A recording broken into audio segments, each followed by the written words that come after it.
Autumn, 2600 BCE. The Giza Plateau lies still beneath a veil of desert mist. The first light of Ra spills over the eastern horizon, turning the sands into molten gold. The Nile shimmers in the distance, retreating after its annual flood, leaving behind a ribbon of black, fertile soil. From that life-giving river, a long line of men marches toward the plateau. Thousands of laborers, engineers, and priests. Their chants rise like the heartbeat of the earth itself. At the center of it all stands Pharaoh Khufu, his form outlined by the morning sun. Draped in linen white as the desert light, crowned with the red and white of unified Egypt. He gazes at the vast foundation before him, a colossal square of stone that stretches farther than any building his ancestors ever dared imagine. Around him, banners flutter in the wind. Bronze tools flash, ropes creak. An overseer kneels before the pharaoh, bowing his head until his forehead touches the sand. "My pharaoh," he says, voice trembling with awe. "The first stones await your blessing." Khufu steps forward. The desert wind carries the scent of limestone dust and river mud. For a long moment, he says nothing. Then, with a calm yet commanding voice, he declares, "Let the earth rise toward heaven." A horn sounds. From the edge of the plateau, a shout erupts deep, rhythmic, powerful. Hundreds of men lean into their ropes, dragging the first limestone block across the sand. The sledge groans, wood scraping against wet soil. Overseers pour water along the path to reduce friction. The stone glides, inch by inch, guided by sheer human strength. Drums echo in time with the pull. Each beat marks a step closer to eternity. The workers chant the name of the pharaoh not out of fear, but devotion. For them, this is not mere labor. It is divine service to build the staircase by which their god-king will ascend to the stars. The air shimmers with heat as the sun climbs higher. The sand burns beneath their feet, and yet the chant never falters. Children watch from the edges of the worksite, eyes wide with awe. Women bring water from the river, singing old hymns to Hathor, goddess of joy. As the first block settles into place, silence falls. A single hawk circles above the sacred symbol of Horus, gliding effortlessly in the wind. Khufu lifts his gaze to it and whispers, "Let the gods bear witness." Egypt begins her climb to eternity. Around him, the desert comes alive with sound stone on stone, copper on limestone, human voices echoing across the plain. It is the birth cry of a monument that will defy time itself. In that golden morning, the impossible begins. He carries no weapon, no ornament of rank, only a measuring rod, a cord of palm fiber, and a wax tablet etched with sketches' rough lines that hold the weight of eternity. His eyes move slowly over the foundation, a vast, perfect square of white limestone blocks. With every step, he measures, adjusts, and recalculates. The pyramid must face true north not by guesswork, but by the stars themselves. That night, when the desert cools and the workers sleep, Hemiunu stands alone with the priests of Ra and Thoth. They gaze upward, where the heavens shimmer in endless silence. Torches flicker, and smoke curls around their faces as they trace the movement of Orion's belt and the North Star, aligning ropes and sighting rods with mathematical precision. "The stars do not lie," whispers the high priest. "Align it with the heavens, and the king's soul shall never lose its way." Hemiunu nods. Then the earth itself must obey the sky. Over the following days, the plateau becomes a living map of the cosmos. Long cords stretch across the sand, marking invisible lines of divine geometry. Priests chant incantations as the workers dig trenches and lay the foundation stones at each cardinal point. Each block is lowered with ceremony, every angle checked by shadow, every gap filled with powdered gypsum and faith. Hemiunu oversees the process with relentless focus. When a young apprentice mismeasures by the width of a thumb, the architect halts the entire crew. "If we err here," he says, his voice calm but firm, "we err for eternity." The boy bows low in shame. Hemiunu lifts his chin. "Remember, child, we do not build for the living, we build for the gods." Beyond the plateau, Khufu visits the site in a chariot of gilded wood, his attendants fanning away the heat. He watches the markings traced upon the sand geometric lines stretching toward infinity. "You would place my tomb among the stars, Hemiunu?" The architect bows deeply. "Not your tomb, my lord, your throne in the afterlife." A slow smile crosses the pharaoh's face. In his eyes burns the light of divine ambition. The sun sets behind the western cliffs, the sacred land of the dead. The Nile turns crimson under the fading light. As shadows lengthen, torches ignite across the plateau, hundreds of them, glowing like constellations mirrored upon the earth. From above, if one could see it, the pattern of firelight would resemble a star map, the heavens drawn upon the sands of Giza. And beneath those stars, the voice of Hemiunu echoes softly through the dusk. "Stone by stone, line by line, we build eternity." A few miles away, near the riverbank, stands the workers' village, a thriving, organized city of laborers, craftsmen, bakers, and overseers. Smoke rises from rows of ovens, where bread is baked by the thousands each morning. Women stir vats of beer, the workers' daily ration, as children chase each other between clay houses painted in ochre and white. Contrary to later myths, these are not slaves in chains. They are citizens of Egypt, serving their pharaoh in the highest duty their age could imagine, to help a god ascend to the afterlife. The camera drifts through the camp, men sharpening copper chisels on whetstones, others weaving ropes of palm fiber strong enough to pull 10-ton stones. Every sound carries purpose. Every gesture belongs to a grand design. Hemiunu walks among them, inspecting the sledges and levers. "Check the ropes before the pull," he commands. "Water the path again, not too much, or the sand will sink." Foremen repeat his words down the line, the message rippling like a tide through thousands of workers. Under the heat of the noonday sun, teams drag massive limestone blocks up earthen ramps that climb toward the growing pyramid. Drummers set the pace slow, deliberate, ancient.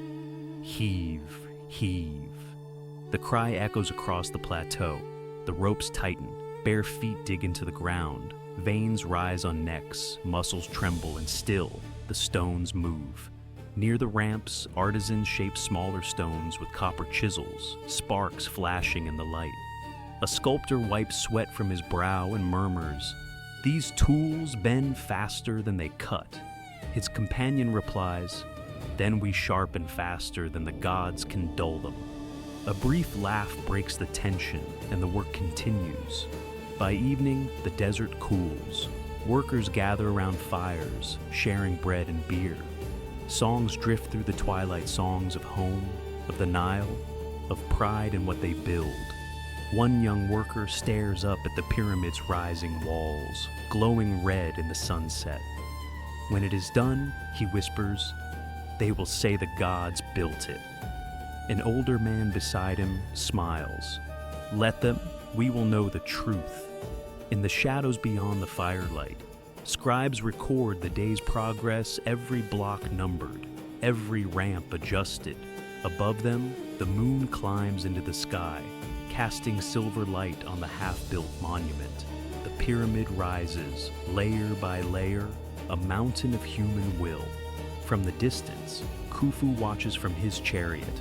The flickering lights of the workers' camp look like stars fallen to earth. The pharaoh says softly to his advisor, "They labor in my name, but what they build is greater than any man." The advisor bows. "Then it shall be said, my lord, that you commanded the impossible, and they made it real." The wind sweeps across the plateau, carrying the sound of chanting and drums deep into the night. The people of Egypt sleep beneath the stars, their dreams filled with stone, sweat, and immortality. From the camp below, horns sound. The deep drumbeat begins slow, steady, ancient. The ramps now spiral around the growing pyramid, packed tight with mud brick and limestone chippings. Teams of laborers ascend in endless rhythm, pulling sledges up steep inclines, while overseers chant the measure of their pace. Step, pull, breathe, step, pull, breathe. Each level completed marks another triumph of ingenuity. Hemiunu walks the length of the ramp, watching the stones slide into place with the precision of clockwork. His eyes narrow as he studies the incline too steep, and the sledges will slip. Too shallow, and the work will take years longer. He sketches quickly on his wax tablet, muttering to himself, "We rise not only by strength, but by angle and wisdom." To test his new idea, he orders a zigzagging ramp folding back and forth along the pyramid's face, a radical design that saves both distance and time. When the first block reaches its level successfully, the workers erupt in cheers. Hemiunu smiles for the first time in weeks. "We climb the sky itself," he says quietly. At midday, the heat burns like fire. The air quivers above the stones. Men wrap linen around their heads, their skin glistening with sweat. The rhythm never ceases, thousands moving as one living machine. Priests walk among them, sprinkling cool water and chanting blessings to Ptah, the god of craftsmen, and Ra, the god of light. "O hands of Egypt," one priest cries, "your labor is divine. You raise the sun with every stone you set." The men answer with a roar, their voices echoing off the limestone walls. As the sun begins to fall, the sky glows deep orange. The pyramid catches the light and burns like gold. In the gathering dusk, torches are lit, and the sight transforms a forest of firelight, shadows moving against stone. The camera glides through this sea of light across the faces of exhausted workers, priests whispering prayers, and scribes recording every detail on papyrus scrolls. In one corner of the ramp, a rope snaps with a thunderous crack. A block lurches sideways, throwing men from their path. Dust and screams fill the air. Hemiunu rushes forward, shouting for calm. "Hold! Stabilize the load!" The men rally, catching the sledge with spare ropes before it slides into ruin. Silence falls. Then, a single voice begins to chant again, soft at first, then louder. "Heave, heave, heave!" The others join in. Slowly the rhythm returns and the block moves again. By night's end, the disaster is forgotten. The pyramid has risen another layer toward the stars. The workers collapse in the sand, gazing upward. Between the points of Orion's belt, they see their creation glowing faintly in starlight, a mirror of heaven taking shape on earth. And somewhere in the dark, Hemiunu looks up and whispers, "Soon, my Pharaoh, soon the gods themselves will look upon what mortals have built." The wind carries his words into the vast silence of the desert, where stone and starlight whisper in unison. The once young workers have aged beneath its shadow. Hands are cracked, backs are bent, and calluses bleed beneath the ropes. The rhythm of life has become the rhythm of construction. Rise with the sun, pull the stone, praise the gods, sleep, repeat. The songs that once rang with pride now carry a note of fatigue, but still they endure, bound by duty and faith. One morning, the sky darkens. A rare desert storm rolls in from the west.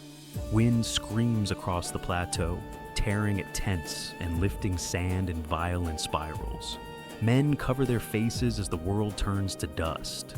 Ropes snap, sledges tip, and stones crash down the ramps with thunderous force. The chaos lasts for hours. When the storm clears, the ground is littered with broken timber and shattered tools, and the lifeless bodies of those who could not escape in time. Silence follows. The survivors kneel in the sand, bowing their heads, priests light incense and chant for the souls of the fallen. The scent of burning myrrh fills the air. Hemiunu stands apart, his face streaked with grit and grief. He turns to Khufu, who has come to see the damage. They believe they built for eternity, the architect says softly. Now they rest in its shadow. Khufu gazes up at the unfinished pyramid. Its tip vanishes into the blazing sky. His expression is unreadable, part sorrow, part awe. No greatness comes without the weight of the divine, he replies. Their names will live within the stone. The pharaoh orders a small shrine built on the plateau to honor those who perished. The men carve the names of the dead onto limestone tablets and place them beside the temple of Hathor. Each evening, the workers light lamps there before returning to their tents, a silent ritual of remembrance that continues for years. Time flows like the Nile. Sons replace their fathers, and fathers become legends told beside the fires. The pyramid continues to rise, its slopes steeper, its stones heavier. The ramps twist upward, reaching heights no builder has dared before. Even Hemiunu, once sharp-eyed and tireless, feels the ache of years in his bones. One evening, Khufu visits the site at sunset. The pyramid glows crimson beneath the dying light. He stands beside Hemiunu, who leans on his staff. For a moment, neither speaks. Then Khufu says quietly, "When I am gone, will they remember my name?" Hemiunu turns to him, his gaze steady. "As long as the sun rises over this desert, my pharaoh, your name will live." The two men watch in silence as the workers below pull the final blocks into place for the day. The light fades, the chants grow distant, the desert grows still. In that moment, the pharaoh understands the true cost of immortality, not gold nor blood, but the devotion of thousands who will never be named, yet whose hands will hold his eternity in place. As night falls, torches flicker along the ramp. The flames look like souls climbing toward the heavens. At dawn, the horns sound one last time. The air is cooler than usual still, reverent, as if the desert itself holds its breath. Priests dressed in white linen led a sacred procession up the ramp. They carry jars of oil, incense, and flowers from the Nile, chanting to Ra, the eternal sun. In the center of the plateau, Hemiunu oversees the preparation of the final stone, the benben, the capstone of creation. Gilded to catch the first light of every sunrise, it lies upon a sled, shimmering beneath linen cloth. Khufu approaches, his face older now, lined by years of both rule and burden. He places his hand upon the stone and whispers a prayer only the gods may hear. "Let this be my promise to Ra, that Egypt will endure as long as the sun burns." A signal is given, drums begin, slow and solemn. Hundreds of men take their ropes and begin the climb. Every step, every breath is ritual. The chanting builds not a laborer's cry this time, but a hymn. As the capstone rises, the wind picks up, lifting sand and fabric like wings. Hours pass before the final call echoes across the desert. The sled reaches the summit. Under Hemiunu's guidance, the benben is set upon the peak, a perfect union of stone, sunlight, and human will. The workers below erupt in cheers that shake the plateau. Horns blast, drums thunder. The chants of tens of thousands merge into one roar. Khufu, eternal, Ra, everlasting. For a moment, time itself seems to stop. The capstone blazes in the light of the setting sun, turning the pyramid into a beacon of gold. The workers drop to their knees. Some weep, some laugh. All feel the same truth: they have touched the divine. As night falls, priests descend into the inner corridors, carrying oil lamps that flicker against walls covered in hieroglyphs. Deep within lies the king's chamber, a cavern of red granite precision, built to cradle the pharaoh's spirit. The air is cool, silent, eternal. The high priest kneels and points toward the narrow shafts cut into the stone. Through these, his soul will ascend to the stars, he says, to Orion, to the imperishable ones. His throne awaits in the heavens. Khufu stands before the entrance one last time. The torchlight dances across his face. He gazes up at the pyramid that bears his name, his kingdom in stone. "I have conquered no nations," he says softly, "but I have conquered time." Hemiunu bows deeply. "You have made the earth a mirror of the sky, my pharaoh." As the priests seal the inner chamber with granite blocks, the echoes fade into silence. Outside, the winds sweep across the desert, carrying with them the last murmurs of chant and prayer. Above, the stars ignite. Their reflections shimmer faintly on the golden tip of the pyramid. The pharaoh's spirit, guided by the shafts of stone, begins its journey to eternity. The camera sweeps across the desert at dawn. Shadows stretch across the plateau, tracing the perfect geometry of the pyramid. From above, it forms a mirror to the heavens, its sides aligned precisely to the cardinal points, its apex once gilded in gold, blazing like a star upon the earth. Even after 4,000 years, its stones fit so tightly that not even a blade of grass can slip between them. Travelers of later ages stand in awe before it, Greeks, Romans, and scholars from distant lands. Herodotus, visiting in the 5th century BCE, writes in disbelief of the labor that must have built such perfection. They had no iron, no pulleys, no wheels, he records, and yet they raised the greatest monument ever made by man. Through the ages, legends multiply. Some say the pyramid was built by giants, others by magic. But the truth lies in the sweat of farmers, masons, and dreamers who followed their pharaoh's command in the vision of Hemiunu, who turned dust and stone into a map of the cosmos. As centuries roll into millennia, even the capstone vanishes, stripped by time and man alike. Yet the structure remains unbroken, its purpose unchanged. By day it reflects the sun. By night it points toward the stars. In every age, it reminds humanity of what it once dared to attempt. The scene shifts to the present. Archaeologists brush away grains of sand from tools buried for ages. Engineers measure the same angles that still defy modern precision. Satellites orbiting above trace the exact alignment between the pyramid and Orion's belt, the same stars Khufu's priests once studied under torchlight. The voice of the narrator returns, calm, reverent. 4,500 years have passed since Khufu's men hauled the first stone across the Nile. Empires have vanished, languages forgotten. Yet the pyramid remains the last of the 7 wonders, a monument not to death, but to the human spirit's refusal to yield. As the final rays of sunlight fade across the desert, the camera pulls back. The pyramid glows beneath a crimson sky, its shadow stretching toward eternity. Wind hums across the plateau, like the faint echo of ancient voices, the rhythm of ropes, the chant of workers, the whisper of prayer. The narrator's final words echo as the music swells. They had no steel, no wheels, no machines, only faith and the will to touch eternity. The screen fades to black.